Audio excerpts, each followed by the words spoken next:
हरे कृष्णा। विदर्भ कुमारी आधे वस्त्र में ही पूर्ण चंद्रमा के समान मनोहर दिख रही थी। दमयंती पूर्ण रूप से निर्दोष थी।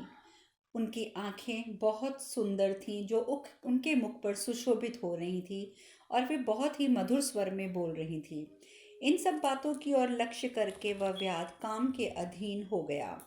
वह मधुर एवं कोमल वाणी से उसे अपने अनुकूल बनाने के लिए भांति भांति के आश्वासन देने लगा। वह व्याध उस समय काम वेदना से पीड़ित हो रहा था। सती दमयंती ने उसके दूषित मनोभाव को समझ लिया। पतिव्रता दमयंती भी उसकी दुष्टता को समझकर तीव्र क्रोध के वशीभूत हो मानो रोषाग्नि से प्रज्वलित हो उठी। यद्यपि वह नीच पापात्मा व्याध उस पर बलात्कार करने के लिए व्याकुल हो गया था, परंतु दमयंती अग्निशिखा की भांति उद्दीप्त हो रही थी। अतः उसका स्पर्श करना उसको अत्यंत दुष्कर प्रतीत हुआ। पति तथा राज्य दोनों से वंचित होने के कारण दमयंती अत्यंत दुख से आतुर हो रही थी। इधर व्याग की कुचेष्टा वाणी द्वारा रोकने पर रुक सके ऐसा प्रतीत नहीं होता था। तब उस व्याध पर अत्यंत रुष्ट हो उसने उसे शाप दे दिया। यद्यपि मैं निषद राज नल के सिवा किसी दूसरे पुरुष को का मन में भी चिंतन नहीं करती हूँ, तो इसके प्रभाव से यह तुच्छ व्याघ्र प्राण शून्य होकर गिर पड़े। दमयंती के इतना कहते ही व्याध आग से जले हुए वृक्ष की भांति प्राण शून्य होकर पृथ्वी पर गिर पड़ा। इस प्रकार महाभारत में नलोपोख्यान पर्व में अजगर ग्रस्त दमयंती मोचन विषयक 63वां अध्याय पूर्ण हुआ। बृहदश्रव मुनि आगे कहते हैं, राजन, व्याध का विनाश करके वह कमल नयनी राजकुमारी झिल्लियों की झांक से गूंजते हुए निर्जन और भयंकर वन में आगे बढ़ी। वह वन सिंह, चीतों, रुरमृग, व्याघ्र, भैंसों तथा रीछ आदि पशुओं से युक्त एवं भांति भांति के पक्षी समुदाय से व्याप्त था। वहां मलेच्छ तथा तस्करों का भी निवास था। शाल, वेणु, धल, पीपल, इंदु, खैर, साखू, बेंत, आंवला, कदम्ब, गूलर, बरगद, प्रियाल, बहेड़े आदि वृक्षों से वह विशाल वन परिपूर्ण हो रहा था। दमयंती ने वहां सैकड़ों धातुओं से संयुक्त नाना प्रकार के पर्वत और पक्षियों के कलरवों से गुंजायमान कितने ही निकुंज और अद्भुत कंदराएं देखी। कितनी ही नदियां, सरोवरों, बावलियों और नाना प्रकार के मृगों और पक्षियों को देखा। उसने बहुत से भयानक रूप वाले पिशाच, नाग तथा राक्षस देखे। कितने ही गड्ढे, पोखर, पर्वत शिखरों का अवलोकन किया। सरिताओं और अद्भुत झरनों को देखा। विदर्भ राजनंदिनी उस वन में झुंड के झुंड भैंसे, सुअर, रीछ, सांप को भी देखा। तेज, यश, शोभा और परम धैर्य से युक्त विदर्भ कुमारी उस समय अकेली विचरती और नल को ढूंढती थी। वह पति की विरह रूपी संकट से संतप्त थी। अतः राजकुमारी दमयंती उस भयंकर वन में प्रवेश करके भी किसी जीव जंतु से भयभीत नहीं हुई। राजन, विदर्भ कुमारी दमयंती के अंग अंग में पति के वियोग का शोक व्याप्त हो गया था। इसलिए वह अत्यंत दुखित हो एक शिला के नीचे भाग में बैठकर बहुत विलाप करने लगी। दमयंती बोली, चौड़ी छाती वाले महाबाहु निषद नरेश महाराज, आज इस निर्जन वन में मुझ अकेली को छोड़कर आप कहाँ चले गए? नरश्रेष्ठ, वीर शिरोमणि, प्रचुर दक्षिणा वाले अश्वमेध आदि यज्ञों का अनुष्ठान करके भी आप मेरे साथ मिथ्या वर्ताव क्यों कर रहे हैं? महातेजस्वी कल्याणमय राजाओं में उत्तम नरश्रेष्ठ, आपने मेरे सामने जो बात कही थी, अपनी उस बात का स्मरण करना ही उचित है। भूमिपाल, आकाशचारी हंसों ने आपके समीप तथा मेरे सामने जो बातें कही थी उन पर विचार कीजिए।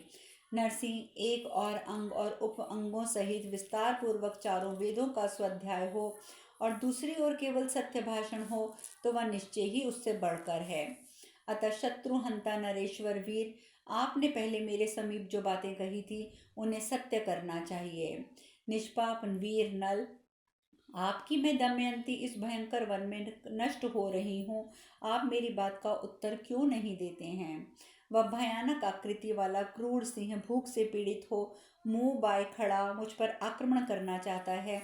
क्या आप मेरी रक्षा नहीं कर सकते? कल्याणमय नरेश, आप पहले जो सदा ये कहते थे कि तुम्हारे सिवा कोई दूसरी स्त्री मुझे प्रिय नहीं है, अपनी उस बात को सत्य कर दीजिए। महाराज, मैं आपकी पत्नी हूँ और आप मेरे पति हैं। ऐसी दशा में मैं यहाँ उन्मत्त विलाप कर रही हूँ, जो आप मेरी बात का उत्तर क्यों नहीं दे पा रहे हैं।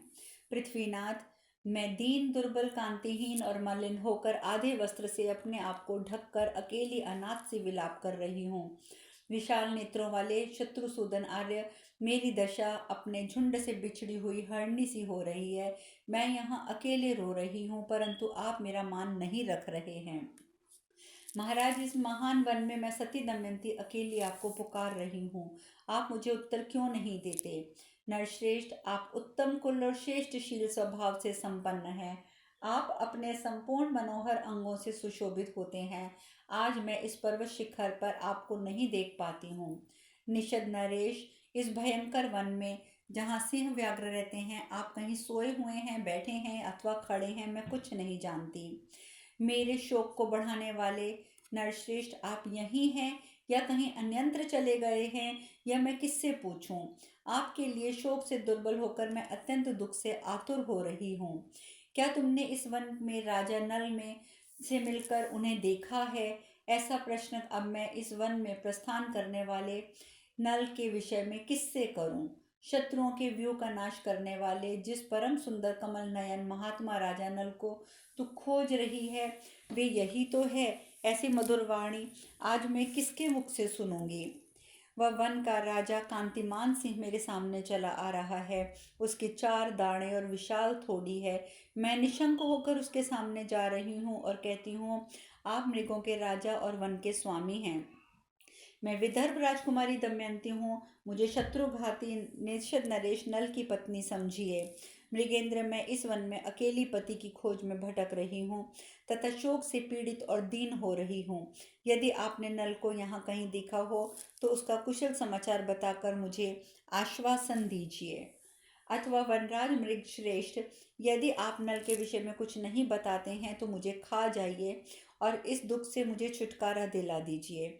अहो, इस घोर वन में मेरा विलाप सुनकर भी यह सिंह मुझे सांत्वना नहीं देता। यह तो स्वादिष्ट जल से भरी हुई समुद्राग्नि नदी की ओर जा रहा है। अच्छा, इस पवित्र पर्वत से पूछती हूँ। ये बहुत से ऊंचे ऊंचे शोभाशाली बहुरंगे और मनोरम शिखरों द्वारा सुशोभित है। अनेक प्रकार के धातुओं से व्याप्त और भांति भांति के शिलाखंडों से विभूषित है। यह पर्वत उस महान वन के ऊपर उठी हुई पताका के समान जान पड़ता है। यह सिंह, व्याघ्र, हाथी, सुअर, रीछ और मृगों से परिपूर्ण है। इसके चारों ओर अनेक प्रकार के पक्षी कलरव कर रहे हैं। पलाश, अशोक, बकुल, पुनंग, कनेर, धव, प्लक्ष आदि सुंदर वृक्षों वाले वह पर्वत सुशोभित हो रहे हैं। यह पर्वत अनेक सरिताओं, सुंदर पक्षियों और शिखरों से परिपूर्ण है। अब मैं इसी गिरिराज से अपना नल का समाचार पूछती हूँ। भगवान अचल प्रवर, दिव्य दृष्टि वाले, विख्यात, सबको शरण देने वाले, परम कल्याणमय महीधर, आपको नमस्कार है। मैं निकट आकर आपके चरणों में प्रणाम करती हूँ। आप मेरा परिचय इस प्रकार जाने कि मैं राजा की पुत्री, राजा की पुत्रवधू, राजा की पत्नी हूँ। मेरी दमयंती नाम से प्रसिद्धि है। यह पर्वत अनेक मेरे दमयंती नाम से विदर्भ देश के स्वामी महारथी भीम राजा मेरे पिता हैं। वे पृथ्वी के पालक तथा चारों वर्णों के रक्षक हैं। उन्होंने प्रचुर दक्षिणा वाले राजसूय और अश्वमेध नामक यज्ञों का अनुष्ठान किया है। वे ब्राह्मण भक्त, सदाचारी, धर्मज्ञ और पवित्र हैं। वे विदर्भ देश की जनता का अच्छे से पालन करते हैं। मैं आपकी सेवा में एक जिज्ञासा लेकर उपस्थित हुई हूँ। निषद देश के महाराज मेरे श्वसुर हैं। वे प्रातः रमणीय स्मरणीय नरश्रेष्ठ वीरसेन के नाम से विख्यात थे। उन्हीं राजा वीरसेन के वीरपुत्र जो बड़े ही सुंदर और सत्य पराक्रमी हैं, उनका नाम नल है। शत्रु दमन, श्याम सुंदर राजा नल पुण्य लोक श्लोक कहे जाते हैं। वे ब्राह्मण वेत्ता, पुण्यात्मा, सोमपान करने वाले और अग्निहोत्री हैं। वे एक अच्छे यज्ञकर्ता, उत्तम दाता हैं। उन्हीं की मैं श्रेष्ठ पत्नी हूँ। मैं अबला नारी आपके निकट यहाँ उनकी कुशल पूछने के लिए आई हूँ। गिरिराज, मेरे स्वामी मुझे छोड़कर कहीं चले गए हैं। मैं धन संपत्ति से वंचित, पति से रहित, अनाथ और संकट की मारी हूँ। इस वन में अपने पति को खोज रही हूँ। पर्वतश्रेष्ठ, क्या आपने इन सैकड़ों गगनचुंबी शिखरों द्वारा उस भयानक वन में राजा नल को कहीं आते जाते देखा है। मेरे यशस्वी स्वामी निषद राज नल गजराज की चाल से चलते हैं। गिरीश श्रेष्ठ, मैं आपकी पुत्री के भी समान हूँ और अपने पति के वियोग से बहुत दुखी हूँ।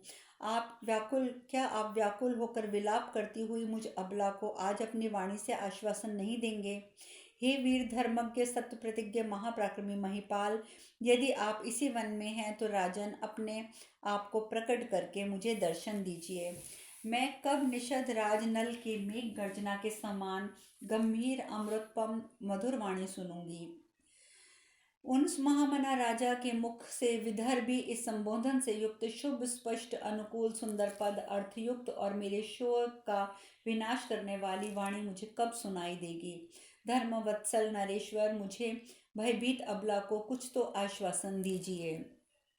इस प्रकार उस श्रेष्ठ पर्वत से कहते हुए वह कुमारी दमयंती फिर वहां से उत्तर दिशा को चल दी। लगातार 3 दिन और 3 रात तक चलने के पश्चात उस श्रेष्ठ नारी ने तपस्वियों के एक युक्त को एक वन में देखा जो अनुपम और दिव्य वन में सुशोभित थे तथा वशिष्ठ भृगु रात्रि के समान नियम परायण मिताहारी और शम दम शौच आदि संपन्न तपस्वियों से उनका आश्रम शोभायमान हो रहा था। वहां कुछ तपस्वी लोग केवल जल पीकर रहते थे तो कुछ वायु पीकर, कितने ही केवल पत्ते चबाकर रहते थे। वे जितेंद्रिय महाभाग स्वर्ग लोक के मार्ग से दर्शन करना चाहते थे। वत्कल और मृग चर्म धारण करने वाले उस जितेंद्रिय मुनियों से सेवित एक रमणीय आश्रम मंडल में जो दिखाई दिया, उसमें बहुत से तपस्वियों को उन्होंने देखा। उस आश्रम में नाना प्रकार के मृगों वानरों के समुदाय भी विचरते रहते थे। तपस्वी महात्माओं से भरे हुए उस आश्रम को देखते ही दमयंती को बड़ी सांत्वना मिली। उसकी भौहें बड़ी सुंदर थी, केश मनोहर जान पड़ते थे, उसके मनोहर नेत्र विशाल थे, वह तेजस्विनी और प्रतिष्ठित थी। महाराज वीरसेन की पुत्रवधू रमण शिरोमणि महाभागा तपस्विनी उस दमयंती ने आश्रम में प्रवेश किया। वहां तपोवृद्ध महात्माओं को प्रणाम करके उनके समीप विनीत भाव से खड़ी हो गई। वहां पर सभी श्रेष्ठ तपस्वियों ने उससे कहा, देवी तुम्हारा स्वागत है। तदंतर वहां दमयंती का यथोचित आदर सत्कार करके उन तपोधनों ने कहा, शुभ हो, बैठो, बताओ हम तुम्हारा कौन सा कार्य सिद्ध करें। उस समय सुंदर अंगों वाली दमयंती ने उनसे कहा, भगवान निष्पाप महाभागगण, यहाँ तप, अग्निहोत्र, धर्म और मृग और पक्षियों के पालन तथा अपने धर्म का आचरण आदि विषयों में आप लोग सकुशल तो हैं ना? तब उन महात्माओं ने कहा, भद्रे यशस्विनी, सर्वत्र सकुशल हैं। सर्वांग सुंदरी, बताओ तुम कौन हो और क्या करना चाहती हो? तुम्हारे उत्तम रूप और परम सुंदर कांति को देखकर यहाँ हम सबको बड़ा विस्मय हो रहा है। धैर्य धारण करो, शोक न करो। तुम इस वन की देवी हो या इस पर्वत की अधिदेवता की पत्नी, अनिंदिते कल्याणी, अथवा तुम किस नदी की अधिष्ठात्री देवी हो? सच सच बताओ। दमयंती ने उन ऋषियों से कहा, तपस्या के धनी ब्राह्मणों, मैं तो ना तो इस वन की देवी हूँ, ना पर्वत की अधिदेवता, और ना ही इस नदी की देवी हूँ। आप सब लोग मुझे मानवी समझें। मैं विस्तार पूर्वक अपना परिचय दे रही हूँ, आप सुनिए। विदर्भ देश में भीम नामक राजा एक प्रसिद्ध भूमिपाल हैं। द्विजवरों, आप उन महात्मा को जान लें। मैं उन्हीं महाराज की पुत्री हूँ। निषद देश के स्वामी संग्राम विजयी प्रजापालक महायशस्वी राजा नल मेरे पति हैं। वे देवताओं के पूजा में संलग्न रहते हैं और ब्राह्मणों के प्रति उनके हृदय में सदा स्नेह रहता है। वे निषद कुल के रक्षक, तेजस्वी, धर्मज्ञ, विद्वान और शत्रुओं की राजधानी पर विजय पाने वाले हैं। मेरे स्वामी नृपश्रेष्ठ नल देवराज इंद्र के समान तेजस्वी हैं। उनके नेत्र विशाल हैं, मुख चंद्रमा के समान सुंदर है। वे शत्रुओं का संहार करने वाले बड़े बड़े यज्ञों के आयोजक और वेदांगनाओं से परंगत विद्वान हैं। युद्ध में उन्होंने कितने ही शत्रुओं का संहार किया है। एक दिन कुछ कपट कुशल, अति जितेंद्रिय, अनार्य, कुटिल और द्योत निपुण जुआरियों ने उन सत्यपरायण राजा नल को जुए के लिए आवाहन करके उनके सारे राज्य और धन का अपहरण कर लिया है। आप दमयंती नाम से विख्यात मुझे उन्हीं नृपश्रेष्ठ नल की पत्नी जाने। मैं अपने स्वामी के दर्शन के लिए उत्सुक हो रही हूँ। मेरे पति महामना नल युद्ध कला में कुशल और संपूर्ण अस्त्र शस्त्रों के विद्वान हैं। मैं उन्हीं की खोज करती हुई वन पर्वत गड्ढे सभी जंगलों में दुखी होकर घूमती हूँ। भगवान, क्या आप के इस रमणीय तपोवन में निषद नरेश नल आए थे? ब्राह्मण, जिनके लिए मैं व्याघ्र सिंह तथा आदि पशुओं से सेवित अन्य दारुण और भयंकर घोर वन से आई हूँ। यदि कुछ ही दिन रात में मैं राजा नल को नहीं देखूंगी तो इस शरीर का परित्याग करके आत्मा का कल्याण करूंगी। उन पुरुष रत्न नल के बिना जीवन धारण करने का मेरा क्या प्रयोजन है? मैं अपति शोक से पीड़ित होकर ना जाने कैसे जीऊंगी। इस प्रकार वन में अकेली विलाप करती हुई भीम नंदिनी दमयंती से सत्य का दर्शन करने वाले उन तपस्वियों ने कहा, कल्याणी शुभे, हम अपने तपोबल से देख रहे हैं तुम्हारा भविष्य परम कल्याणमय होगा। तुम शीघ्र ही निषद नरेश नल का दर्शन प्राप्त करोगी। भीम कुमारी, तुम शत्रुओं का संहार करने वाले निषद देश के अधिपति तथा धर्मात्माओं में श्रेष्ठ राजा नल को सब प्रकार की चिंताओं से रहित देखोगी। तुम्हारा पति सब प्रकार के पाप जनित दुखों से मुक्त और संपूर्ण रत्नों से संपन्न होंगे। शत्रुदमन राजा नल फिर उसी श्रेष्ठ नगर का शासन करेंगे। वे शत्रुओं के लिए भाग्यदायक और सहृदयों के लिए शोक का नाश करने वाले होंगे। कल्याणी, इस प्रकार सतकुल में उत्पन्न अपने पति को तुम नरेश के पद पर प्रतिष्ठित देखोगी। नल की प्रियतमा रानी राजकुमारी दमयंती से ऐसा कहने पर वे सभी तपस्वी अग्निहोत्र और आश्रय सहित अदृश्य हो गए। उस समय राजा वीरसेन कि पुत्र वधु सर्वांग सुंदरी दमयंती व महान आश्चर्य की बात देखकर विस्मय में पड़ गई। उसने सोचा, मैंने कोई स्वप्न तो नहीं देखा। यहाँ तक कि कैसी अद्भुत घटना हो गई। वे सब तपस्वी कहाँ चले गए और वह आश्रम मंडल भी कहाँ गया? वह पुण्य सलिला रमणीय नदी जिस पर पक्षी निवास करते थे कहाँ चली गई? फल और फूलों से सुशोभित मनोरम वृक्ष कहाँ विलीन हो गया? पवित्र मुस्कान वाली भीमपुत्री दमयंती बहुत देर तक इन बातों पर विचार करती रही। तत्पश्चात वह पति शोक परायण और दीन हो गई और उसके मुख पर उदासी छा गई। शेष कथा कल। हरे कृष्ण।